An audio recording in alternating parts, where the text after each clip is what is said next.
católicos, evangélicos, batistas, presbiterianos, adventistas, metodistas, pentecostais, ortodoxos, assembleianos, anglicanos, calvinistas e arminianos. No meio dessa multidão de vertentes cristãs que acreditam ser o verdadeiro cristianismo, qual delas está correta? Há quem diga que nenhuma está certa, e essas pessoas normalmente falam que elas não são católicas, nem evangélicas, nem batistas, elas são simplesmente cristãs. Mas deixa eu te contar um segredo, se você parar para refletir sobre o que você acredita ser o verdadeiro cristianismo e anotar no papel, eu te garanto que quase 100% do que você acredita vai cair em alguma dessas vertentes. E mesmo se não cair, eu te pergunto, como que você sabe que a sua interpretação do texto bíblico tá correta? Ah, mas é óbvio que a minha tá correta, é só ler a Bíblia, é só ler o texto. Todas essas vertentes leem a Bíblia, todas elas leem o texto. É, mas a minha interpretação tá clara aqui no texto, está óbvio. Todas essas vertentes leem o texto e acham que a interpretação delas está clara, tá óbvia. Nenhuma delas faz ideia do porquê que as outras não conseguem interpretar exatamente como elas olham. Ah, mas isso daí são pessoas ignorantes, pessoas que não sabem ler e entender um texto. Você também não pode usar essa desculpa, porque todas essas vertentes possuem doutores em suas áreas capazes de ler o texto no idioma original. Então eu te pergunto, que argumento que você pode trazer para a sua vertente que as outras não têm?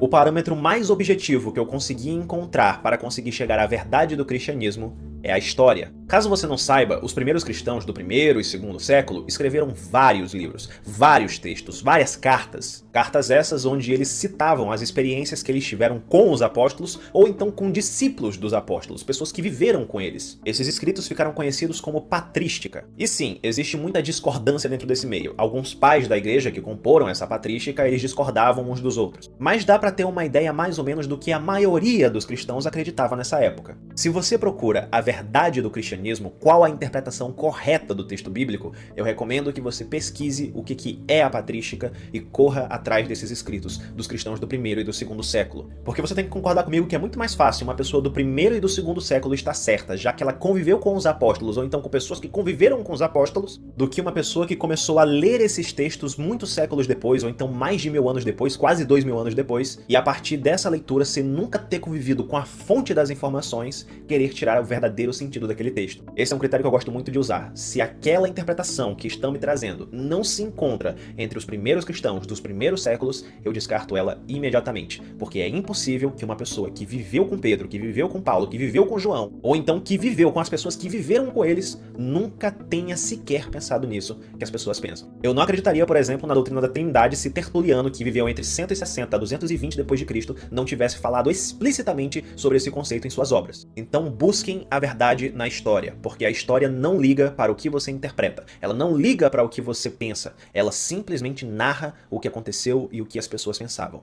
Meu nome é Pablo Castro e seja muito bem-vindo ao canal Teísmo Racional.